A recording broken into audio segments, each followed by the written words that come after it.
Hello and welcome to the Bee Formless Flow-Driven CEO podcast. I have the wonderful Larry Stybel here from, I think I've got it right, Boston. You're in Boston, Larry, Boston, aren't you? yes. Yes, I just wanted to triple check. Welcome to the show, Larry. Thank you very much, Belinda. Now, I won't lie, this is take two. This has only happened to twice in my whole, since my podcasting started in February. And, talk about having human error at times. But I'm super appreciative that we're doing a take two because something happened to the last record. So that's okay. So, Larry, we're just going to do it all over again and pretend we didn't even have that previous conversation. Sure. Larry, it's a Sunday also, Sunday afternoon. So that's why I'm so appreciative because, Sundays is generally wind down but you sound like you're still such a go-getter because you're the co-founder of Stybel Peabody Associates, which was founded in 1979. And it's a talent management leadership advisory firm, and it is based in Boston. And for more than 40 years, so you have stood the test of time through all the different ups and downs, economic twists and turns. Your business has been truly successful, and your firm has provided retained search, leadership coaching, and board advisory services to global clients. You're also the executive in residence at Northeastern University's College of Professional Studies. And your thought leadership has been published in the Harvard Business Review, MIT Sloan Management Review, and Psychology Today. You've also published a book, Navigating the Waterfall, and you also continue to publish for Psychology for Today, Platform for Success. So that's where we need to go to look up all your articles. When you booked in for the pod, Larry, and I asked what's one unique insight or lived experience in life, leadership, or business, you said the relationship between my corporate strategy and my life story. So I'm going to hand this over to you to give us Okay. your Okay. backstory and how it all got to where you are now. All right. Thank you. Thank you very much, Belinda. I'm going to talk about my life story looking back. And when I look back on my life, things seem so clear and the patterns are so obvious. But living it and in the middle of it, I didn't see the pattern. I didn't see the clarity. All I saw was just randomness, and I'm struggling with random. And then looking back, I was like, oh my God, this was not random at all. It was very clear. So here's the picture that when I look back on my life, that was so clear. I was an only child. My parents were both refugees from Nazi Germany. My father was a cab driver. My mother worked in a garment factory in New York City.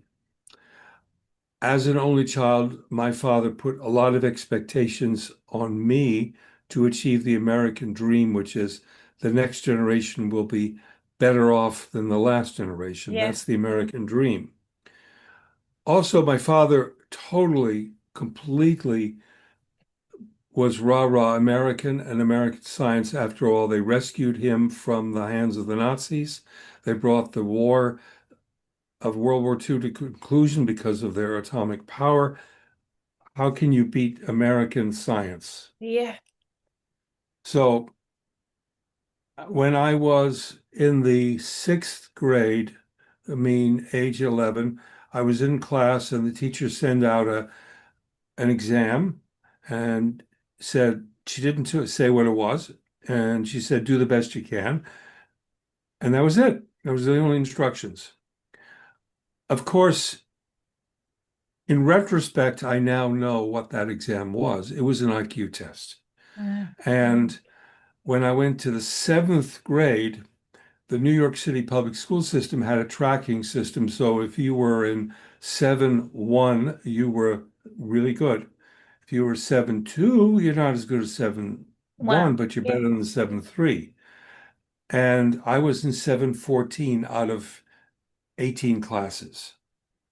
Now, being 11, 12 years old, I didn't really have any, that was just a number to me. It meant nothing to me. Yeah. But my father understood what it meant. It meant your son is not smart. Your son is dumb. Your psychologist gave your son a test and he didn't do well on it. Your son is dumb. Now, for my mother, it wouldn't make any difference. She loved me whether I was dumb, smart, whatever.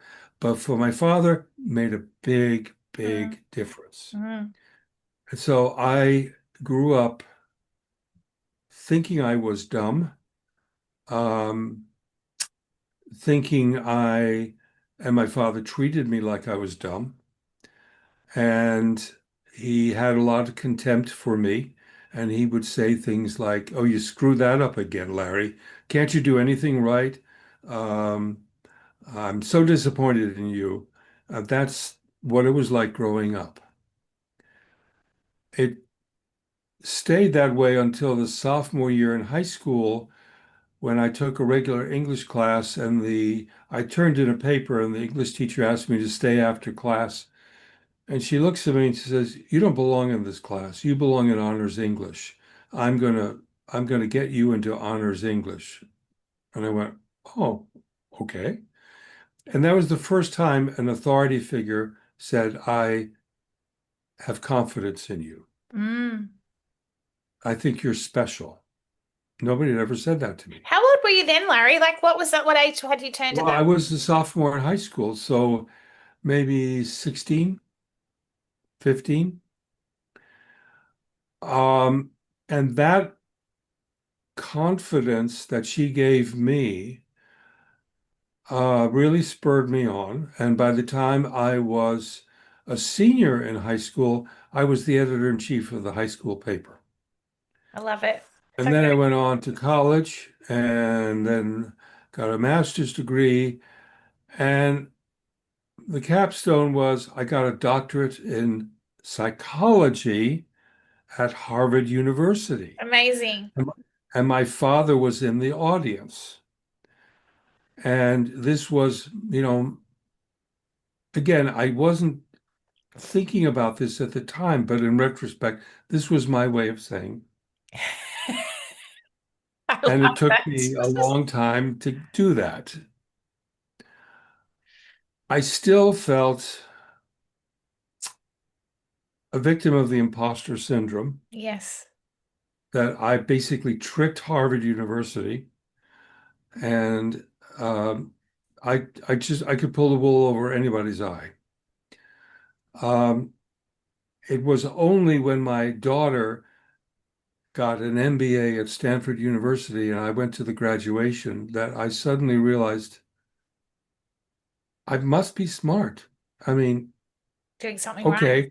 okay, maybe I could fake Harvard, but I had nothing to do with my daughter getting into Stanford, and she got into Stanford all on her own. And if I was really dull, normal IQ, I couldn't have raised a smart daughter like my daughter.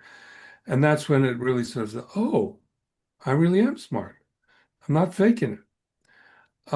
Now, again, when I look back on the journey, everything falls into place. Yeah. What did I become? A psychologist. Who screwed me up? Psychologists. I became a psychologist. I started a business in 1979. What was the business I started? I was going to work with companies that have fired people and basically said, "You're a failure, and I'm going to be paid by those companies to turn them into winners." Mm. It's called outplacement. And I was really good at it because I was passionate about turning losers into winners. Today, I'll do that, and I also do retained search. Listen, Belinda, if you ever apply for a job and I'm your retained search guy involved in the process and you don't get the job, I'm going to work with you. Even though you're not going to get the job, I'm going to work with you to help you land that next job. I love So I that. turn losers into winners. And I have a passion for that, and it shows. And I've been able to make a good living doing that. So Mm. that's Cool how story. I that's where all the business. So it started with me dealing with my own issues.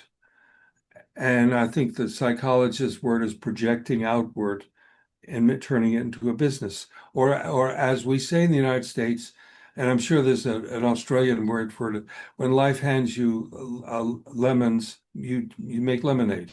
Yeah. But it's also your lived experience, right? Because you lived it. You've experienced it. So you can walk in your client's shoes, like from an that sort of outreach perspective.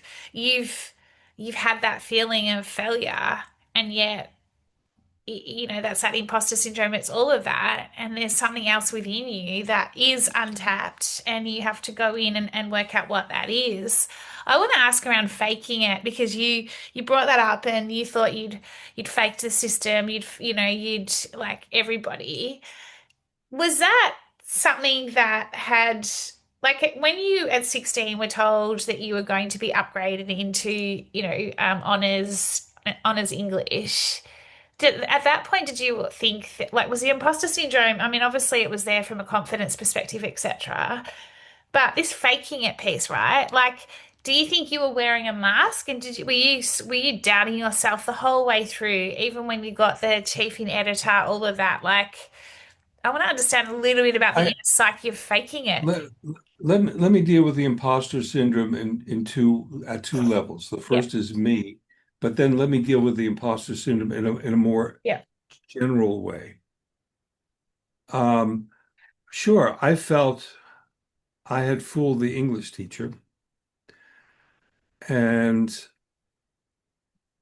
I I was fooling, the journalism teacher, and that I was good at fooling people. And indeed, in my early career in psychology, I also became an actor, and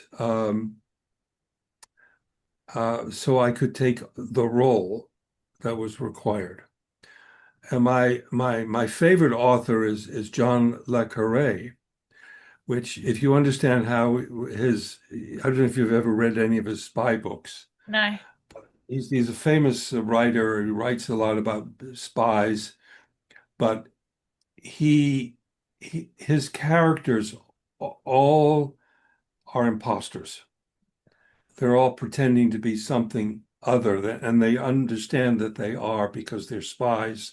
And there's this. When I read a John Le Carre novel, I sort of course, that's that's because I understand that disassociation where yes, you emotionally step back and you observe yourself, or you watch yourself doing things as though you were the audience. So that's personally. And again, seeing my daughter graduate from Stanford University was actually the first time I said, no, this is not the imposter syndrome. I'm not fooling other people. This is me. Now that's personally, but now let me back up and deal with this in a broader sense. When the imposter syndrome first came out, there was a gender bias here. It was a female thing that successful females at work often felt I didn't deserve to be here. mm, I was brought in here because of a quota, or I was brought in here because somebody thought I was attractive. I'm an imposter. The more recent research suggests that 60% of the United States population goes through the imposter syndrome. yes, And it's a men and women go through the imposter mm, syndrome. The difference between men and women, however, is that women are open to talking about feeling like they're imposters, and men won't even admit it. no, And so we have an article that we're writing about the imposter syndrome and about if you are a leader, one of the ways of developing trust with your people is to tell them about your imposter syndrome, feelings, about yeah. how, and then they can relax and say, oh, if my boss felt that way, then it's okay for me to feel that way. Yeah, because we've all faced it. Like we've all had those moments where we've walked into a room or we've been given a role. Like I understand where you're going, where you're not going, but I understand this in detail because, there's been times when I've taken on new roles or whatever, and I'm just like, I it's like I'm having an out of body experience. It's like that disassociation going, I'm doing this role, but am I really doing it? Like, am I even, how did I get this role? Am I capable of this? Like all the things that go on from the back of the amygdala saying you shouldn't be in this role, you shouldn't be doing this, it's all of that. And yet you're doing it. And it's almost like coming to that realization that you are right for that role, or you are, who you are. You are intelligent, you are smart. We've all got, I don't think, dumb is it's such a horrible word in a way, isn't it? In terms of just the language around it. And, it just feels such a derogative word in terms of the minute you say someone's dumb, it's like they're a nobody. They're never going to succeed. They're never going to do well. But like, what does that look like? It's everyone has their own shape, form. And this is where, for me, success is just such a boxed in, like you've got to be this to be successful, etc., etc. It's almost unattainable at times, and so I think that also causes quite often a lot of the imposter syndrome. But it's fascinating you calling out the males don't talk about it, but the females do, and yet I'd be interested to know from you that as much as the males don't talk about it, the women don't ask for what they want or like they ask less around, the pay rise or deserving of the next, career move. Whereas the men seem to just go, okay, I might have all this imposter syndrome going on, but I'm just going to go for it. Like, what's all that all about, Larry? Um,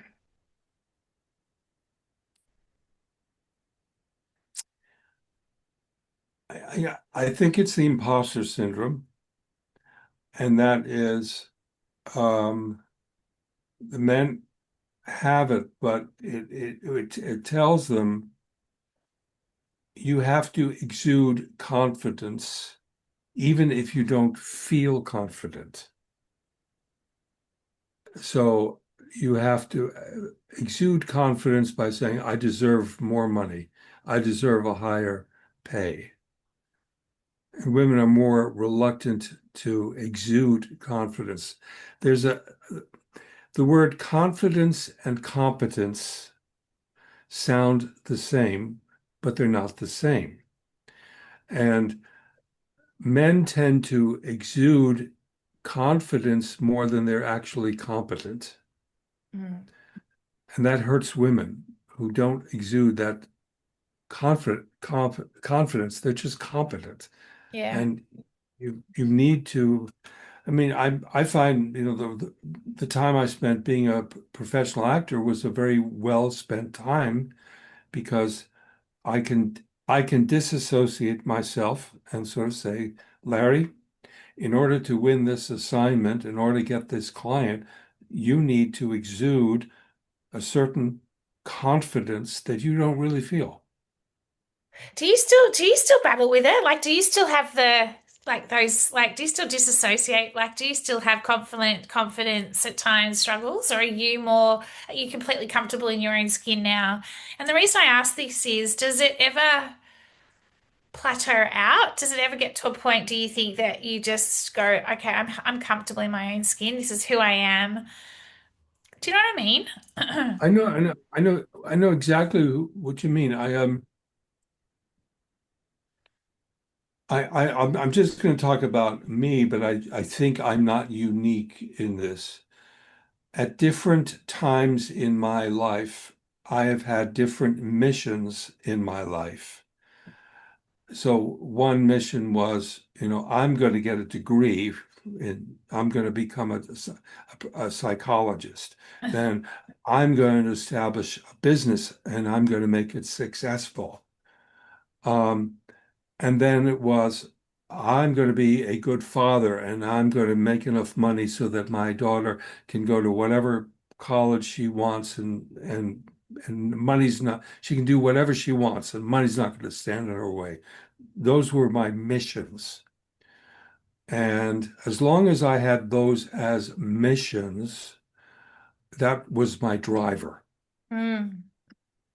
Now, at this stage of my career, my daughter is out of the house. She has her own family. I'm a grandpa.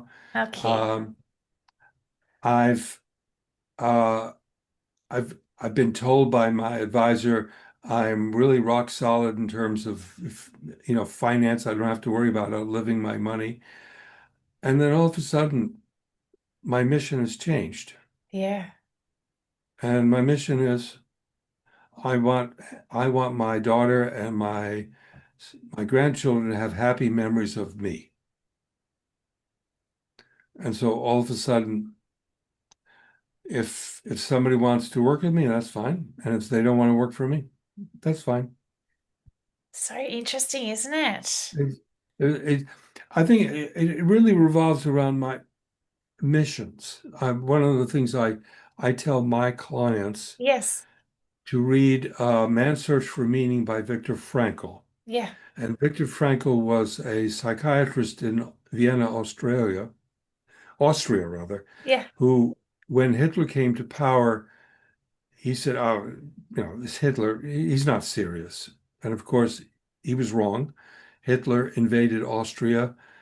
The Nazis captured him, his two daughters, and his wife, and he saw his two daughters and his wife murdered by the Nazis. Then Terrific. he's put into a concentration camp, and he becomes suicidal, which if you're in a concentration camp is it's not very hard to get No. killed.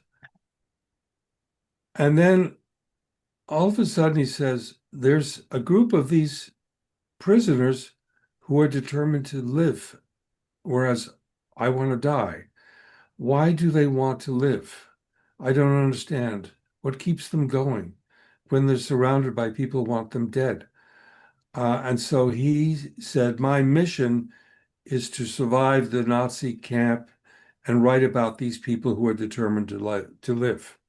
And the book that he wrote is called Man's Search for I Meaning. never knew that. Like how naive is that? Like I never knew. I didn't realize I just realized that story. I haven't read the I mean I haven't read the book. I know the book, but I haven't read it. I didn't realize that was his whole That's what it's purpose. about. And so, people will read that and just come away. So, because it's a pretty shocking and ugly book in terms of talking about what happened.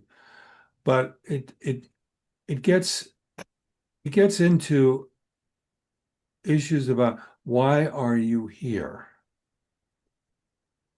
When you are no longer here, what do you want people to say about you? Yes, so true. These are existential questions.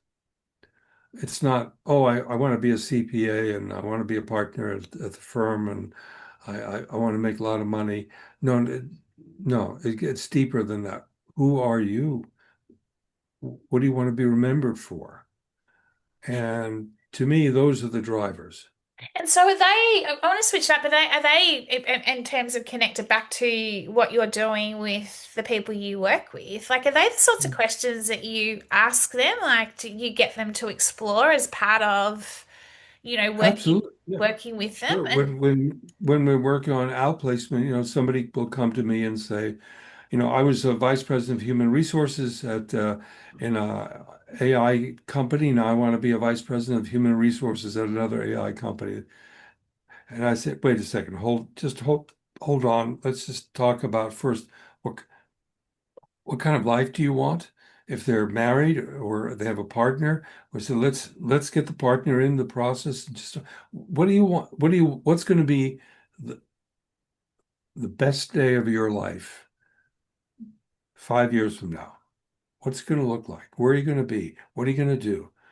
And and how do you want to be remembered when you're dead? What do you want people to say about you? And then let's focus on your mission in life and then where the job fits in that mission. Not I love it, Larry, because let, it's, let, yeah, let- sorry. not not let's focus on the job and then where does your life fit in the job? No. And that's still such a challenge in society, isn't it? Because we've all been so ingrained to like, our life has always like, fitted into work, and yet we need to flip it around, right? Because exactly what you're talking about Well, yeah, so much. the answer is it depends. Yeah, Um, I tell we have in our house Venetian blinds. I don't know if you have them in Australia, but we do. Yeah, sometimes they're open, sometimes they close. Sometimes the Venetian blinds are open and sometimes they're closed, depending on where you are in your life. yeah, So, for example, when I started Stybel Peabody, my wife was working, we had no children. I could afford to try something and fail. yeah, The blinds were open. At this stage of my life, I can afford to try something different and I can afford to fail. The blinds are open. But when I was married and we had a child and we have a mortgage, I have a financial responsibility. My mission then became to be the best father that I could be. yeah. Being the best father I could be means having a regular income so that we can afford to stay in the house and having enough of an income that when it's time for my daughter to go to school, she can go anywhere she wants. Mm. So then the blinds for, that was now my mission. It wasn't about me. It was about my role as father. Yeah, so it depends on where you're at the point in time. So what are you seeing as the biggest opportunities for leaders right now, given the state of, the world we're in? What are you seeing as the biggest opportunities, and even from your own clients that you're working with? I guess, what are you seeing as the biggest challenges, but then what are you seeing as the biggest opportunities right now? I have to answer that question at two levels. The Yeah, that's first great. is from from what I'm seeing is it's just a very weird time, at least in the United States. No, it's here as well. Companies that I am dealing with are not wanting to make decisions. They're concerned about the future. There's too much uncertainty because of the tariffs, world trade, the artificial intelligence. Where's that going? How's that going to affect? There's just so much uncertainty. People not wanting to make decisions, and that's affecting my business, but it's affecting lots of other people's business. So right now it's a transition time. Yeah. Um, One of the things that I'm working on now is we've written several articles and on the issue of what we call the AI paradox. And the AI paradox goes something like this. As more companies use AI, the value of analytical thinking goes down and becomes more commoditized. Mm. Everybody, you don't need to go to college, anybody can do it. As long as you know how to do an AI.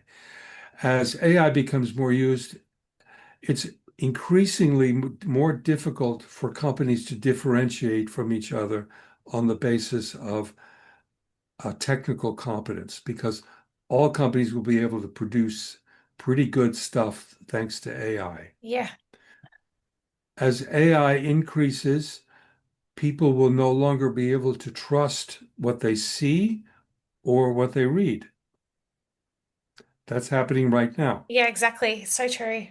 And so, with all of those things, how will you and I and your readers and your listeners differentiate themselves in that kind of market? And the answer is trustworthiness. Mm. People don't know what to trust because of am I talking to you or am I talking to a bot? Yeah, I know. Someone Um, else had this conversation with me going, we're still talking to machines, I'm, even though like we're I'm, here. I'm real. is Don't this, get me wrong. I'm definitely real. is this Larry Stybel's real views or is he reading from an AI script? And so the real differentiating for companies will be trust. And so we've developed, I think, a way to analyze institutional level of trust using AI. And using institutional trust is going to be as important and highly correlated with shareholder value. And then personal trust. Do I trust my boss? Do I trust my team? It's all going to be about trust because competence, I can have AI do the analysis easy. Trust, that's going to be harder. So to me, the future is about trust. Yeah, more than ever, isn't it? Really? I mean, for example, I don't say Stybel Peabody clients include 11 of Boston's largest 20 law firms. I don't say that. I say we have earned the trust of 11 of Boston's largest 20 law firms. Yeah, It's about trust, yeah, earning trust, keeping trust. yeah. That's what leadership, that's what leadership is going to be about. It's not about being smart. Being No. smart will be a commodity. I think it's absolutely trust. You're so right. And it's also then as part of that, it's connection, right? It's that trust, that connection, having that ability to have that human connection is also what we're talking about here. Because technology Yeah. is so prevalent, it's everywhere. And, and I think that it's trust, but I think human connection more than ever, that personal connection. Like we were just talking pre-show, like, that you were talking about your collaborative group that you've got and that you were talking about meeting like once a year and then via Zoom, and you said but there's looking like a tendency to move it more online, and I didn't say anything at the time, but interestingly I was like, oh, I was thinking you were going to say people are wanting more personal connection or meeting face to face. I think that is for me still something that is a big part of the trust piece as well. Do you know what I mean? Oh, no, oh yeah, sure. Well, that's one of the things that our collaborative organization is dealing with. People want to meet, but when we have people in Australia or in That's what I mean France and globally. Yeah, all over the country, just meeting is just expensive and exactly. Yeah, logistically difficult. yeah, Um, but what our group is offering is a safe, trustworthy space where you can talk about your business and know it's not going to get to your competitors. yeah. Which is so interesting. Yeah, it's such a basic term as well, trust, really, when you think about it. But it's so complex and it's so intense. Like it's such, trust. The word trust has been around forever in a day, and Well, but when you start looking at the world from that simple framework, all of a sudden things become clear. I mean, the things that paradoxically in the United States are uniting Republicans and Democrats is they don't trust the government. yeah, it's They fascinating. don't. Um, the thing that Franklin Delano Roosevelt did so beautifully during the Depression was, we are trustworthy government. We're here to help you. And people trusted Roosevelt. People trusted the government. Now there's no trust. And do you think it's coming through in the younger generation a lot more, like the trust disconnect, or do you think it's the older generations? Like we've got like five, however many generations currently, and is it five or six? I can never remember how many. Yeah, well, I think it's more acute for younger people because many of their relationships are online relationships, superficial relationships, social media relationships. So it's hard to develop Yeah. trust. I'm a recruiter. I I need to have a big network in order to be effective. Do you know I have 29,000 first degree contacts on LinkedIn? Wow. Very, very impressive. It's super impressive. Like, How, but gosh. how, but how many of those 29,000 people trust me? And how many of them do I trust? Yeah. It's not that kind of relationship. It's a superficial social media relationship. It's easy to get, it's easy to break. um, having more. And I think the other thing that's certainly true of business in the United States, I can't speak about Australia, is things are so transactionally oriented. It's hard to build trust. Yeah, it's so true. No, I could not agree more. And we could go down a whole conversation around transactional versus relational. But I think that, we've lost our, we've lost our way a fair bit in terms of this relational piece where it's just like everyone, because we're so busy, everyone's just, like blinkered, like down here, like what do you want, sort of thing. It's not looking up. It's not taking the time to be present, have that conversation. Everyone, it's just everything's so frenetic and fast. We're losing that, and I think that is so important more than ever. That we need that in leadership. We need that in business going forward. It's all about relationships. It's all about relational. It's about that connection. It comes back to trust. It's everything you're talking about, Larry. So my last final question for you, or not even question, what would be one piece of advice you would give anyone who is currently in between roles and, or they're in outplacement? What would be one piece of advice that you would suggest they do as a starting point in terms of their next iteration of their career? I'll give two pieces of advice. I think most traditional approaches to job search focus on two major distribution channels. One is networking, and the second is responding to employment opportunities online. By distribution channels, I'm talking about channels to get your resume into the hands of a decision maker. What we say is there are actually five different distribution channels, and most people are only focusing on two. And whether it's doing a job search or investing your money for your retirement, diversification is a good thing to do. Mm, Because in this world, we just don't know what's going to work anymore. so And true. so the more you diversify your distribution channels, the better it is for your job search. So that's one piece of advice. I love that.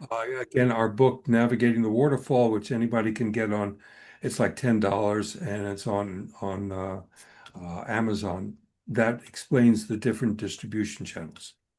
But I always say you want diversification. The second piece of advice that I would give is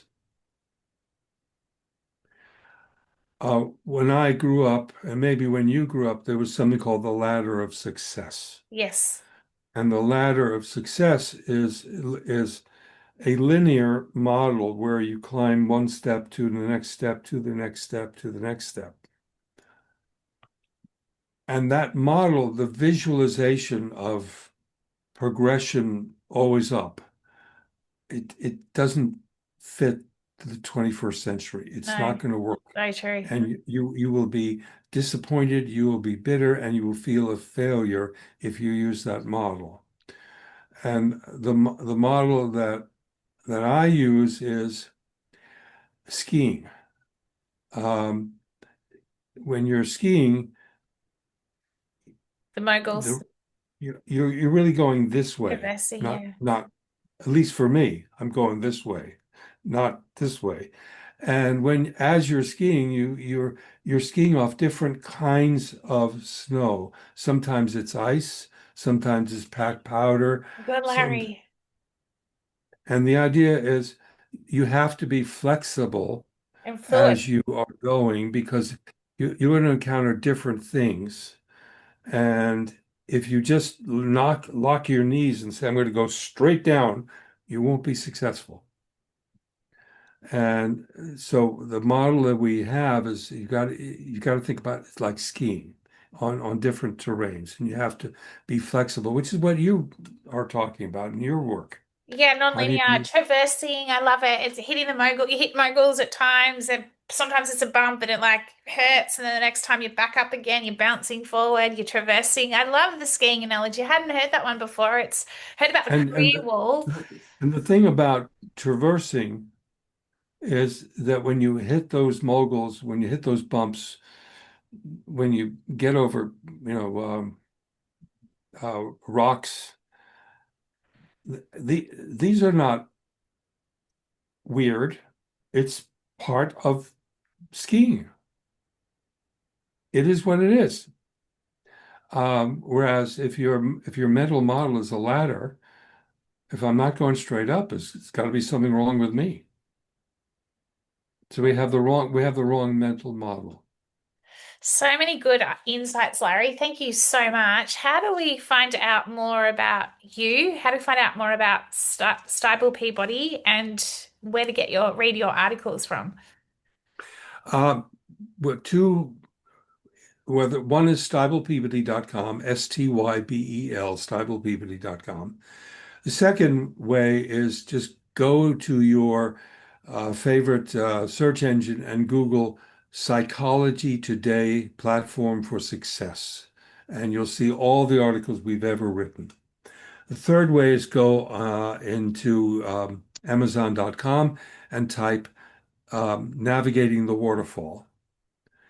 And yeah, again, we call it navigating the waterfall because when you lose your job, you feel like you're in a flimsy canoe and you've just fallen off a waterfall and you have no control over your life. And so what we're trying to do is help you get control over your professional life. So good. Larry, thank you so much. Thank you for take two. I think it was just exceptional. I'm glad we did a take two in the end. It was not that the first one Glad was we awesome, but this glad one we could was do it. exceptional. Have a wonderful Sunday afternoon. You know, at Bee Formless, we're all about that life leadership business. It's all interconnected, and everything you've been talking about today. How do you navigate your way through? We all have different points in our lives and our career, you know, and the mission and the purpose is it has the ability to change and be fluid, and I really appreciate your time today, Larry. So thank you. Been my pleasure. Have a good afternoon. Take care.